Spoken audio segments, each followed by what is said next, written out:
Hi friends, welcome to Praveen study hub. Daily current అఫైర్స్లో భాగంగా ఈరోజు ఈ వీడియోలో ఆగస్ట్ 26వ తారీఖున ఈనాడు న్యూస్ పేపర్లో వచ్చినటువంటి ఇంపార్టెంట్ కరెంట్ అఫైర్స్ను మనం పోటీ పరీక్షల దృష్ట్యా తెలుసుకుందాం. ఈరోజు మన ఫస్ట్ టాపిక్ వచ్చి గోవాలో చెస్ ప్రపంచ కప్పు. గోవా చెస్ ప్రపంచ కప్పునకు ఆతిథ్యం ఇవ్వనుందనమాట. భారత్ చివరిసారిగా 2002 సంవత్సరంలో ప్రపంచ కప్పుకు ఆతిథ్యం ఇచ్చింది హైదరాబాద్లో. మొత్తం నగదు బహుమతి ప్రైజ్ మనీ వచ్చి 17.40 కోట్లు. ఓకేనా, ఇది మన ఫస్ట్ టాపిక్. ఇక సెకండ్ టాపిక్, ఈరోజు మన సెకండ్ టాపిక్ కోయల్ బార్ 2 ప్రపంచ రికార్డులు. ఇది కూడా క్రీడలకు సంబంధించినటువంటిదే. యువ భారత లిఫ్టర్ అయినటువంటి కోయల్ బార్ కామన్వెల్త్ వెయిట్ లిఫ్టింగ్లో పసిడి గోల్డ్ మెడల్ వచ్చింది.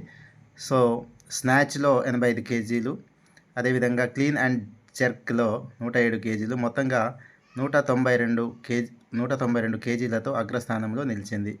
నెక్స్ట్, ఈరోజు మన థర్డ్ టాపిక్ వచ్చి నేటి నుండి USA 50% సుంకాల భారం ఈ రోజు నుంచి అమలు కాబోతున్నాయి. మన ట్రంప్ ప్రభుత్వము అమెరికా మనపై విరుచుకుపడుతుంది.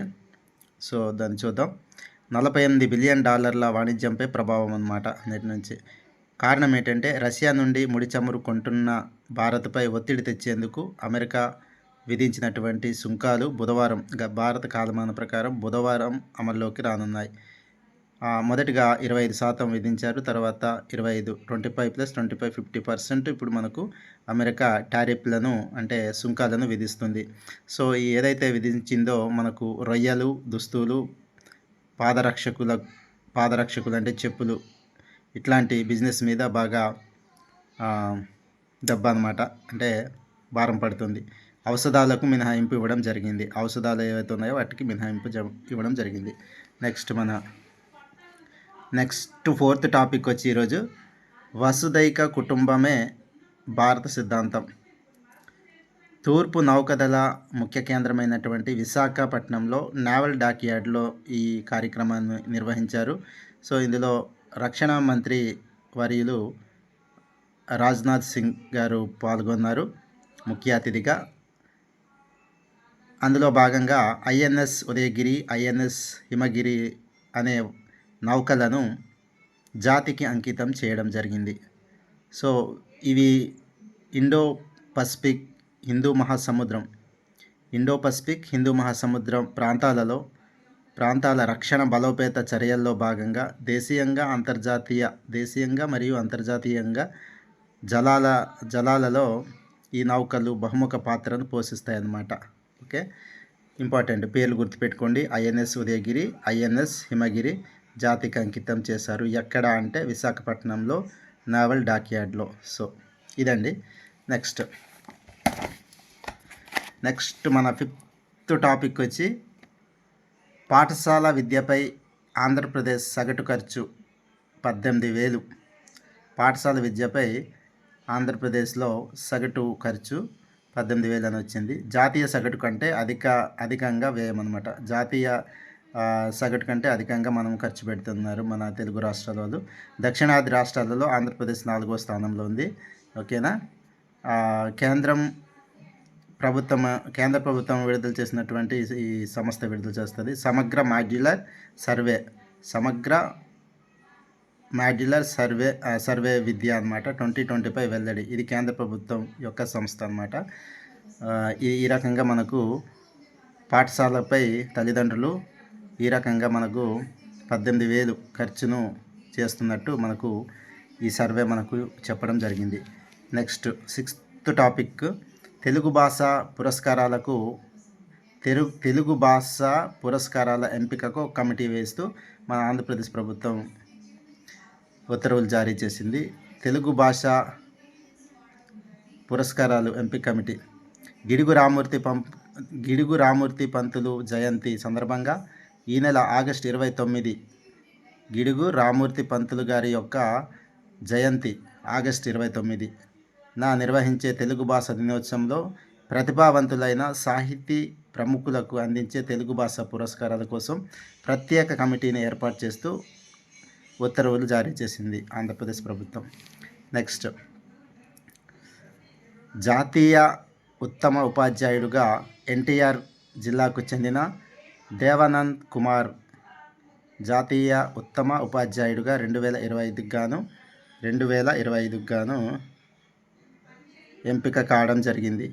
ఇతను ఎన్టీఆర్ జిల్లాకి చెందిన అతను దేవానంద్ కుమార్, గుర్తుపెట్టుకోండి. ఇతను 38 పరిశోధనా పత్రాలు ప్రచురితము, అదేవిధంగా పలు జాతీయ సదస్సు నిర్వహణలో ముఖ్య భూమికను పోషించడం జరిగింది. అదేవిధంగా 2024లో రాష్ట్ర ఉత్తమ ఉపాధ్యాయుడిగా కూడా ఇతను ఎన్నిక కావడం జరిగింది. అవార్డును అందుకున్నారు. ఇక మాదిరి ప్రశ్నలు అండి, ఇంపార్టెంట్ మాదిరి ప్రశ్నలు చూసినట్లయితే 2025 ఆగస్టు 15న ఆంధ్రప్రదేశ్ ప్రభుత్వము మహిళల కోసం ప్రారంభించిన ఉచిత బస్సు పథకం పేరు స్త్రీ శక్తి. గుర్తుపెట్టుకోండి, డైరెక్ట్గా అడగవచ్చు. ఓకేనండి, ఎస్ఐ కానిస్టేబుల్ ప్రిపేర్ అవుతున్న వాళ్ళకి డైరెక్ట్గా అడగవచ్చు. నెక్స్ట్, భారత్లో మొదటి ఏఐ పవర్డ్ లెర్నింగ్ యాప్ను ఏఐఐటి ప్రారంభించింది అనగానే ఐఐటి పాల్కాడ్, గుర్తుపెట్టుకోండి. నెక్స్ట్ ప్రశ్న, భారత్లో సౌరశక్తితో నడిచే మొదటి అసెంబ్లీ ఏది? సౌరశక్తితో నడిచేటువంటి మొదటి అసెంబ్లీ ఏది అంటే ఢిల్లీ శాసనసభ సౌరశక్తితో నడుస్తుందన్నమాట. సో ఇదండి మన డైలీ కరెంట్ అఫైర్స్లో భాగంగా ఈనాడు న్యూస్ పేపర్లో వచ్చినటువంటి ఇంపార్టెంట్, మనకు పోటీ పరీక్షలకు ఉపయోగపడేటువంటి టాపిక్స్ను నేను సొంతంగా నోట్స్ రాసుకొని మీకు ఎవరైతే కానిస్టేబుల్, ఎస్ఐ ఇలా గ్రూప్ 2 ప్రిపేర్ అవుతున్నారో, పోటీ పరీక్షలు ప్రిపేర్ అవుతున్నారో అటువంటి అభ్యర్థులకు ఉపయోగకరంగా ఉండేందుకు నేను నా వంతుగా ప్రయత్నిస్తున్నాను. సో ఇది ఏంటంటే హౌస్ వైఫ్లకు, అదేవిధంగా ఏదైనా ఉద్యోగం చేస్తూ పేపర్ కూడా చదవలేని పరిస్థితుల్లో ఉన్నటువంటి అభ్యర్థులకు క్విక్ రివిజన్లో భాగంగా ఇవి చాలా ఉపయోగకరంగా ఉంటాయి. అదేవిధంగా కొన్ని ప్రాంతాలలో పేపర్స్ కూడా రాని అవకాశాలు ఉన్నటువంటి ఏరియా అభ్యర్థులు ఎవరైతే నిరుద్యోగులు ఉన్నారో అటువంటి అభ్యర్థులకు కూడా ఈ వీడియోస్ ఉపయోగకరంగా ఉంటాయండి. సో మీరు చూసిందే కాకుండా ఈ లింక్స్ను మీ ఫ్రెండ్స్కి కూడా షేర్ చేసినట్లయితే వాళ్ళకి నేను డైలీ కరెంట్ అఫైర్స్ను పోస్ట్ చేయడం జరుగుతుంది. సో ఇదండి నా యొక్క రిక్వెస్ట్. ఓకేనండి, ఈ వీడియోను ఇంతవరకు ఓపికగా చూసినందుకు ప్రతి ఒక్కరికి కూడా ధన్యవాదాలు. Thank you.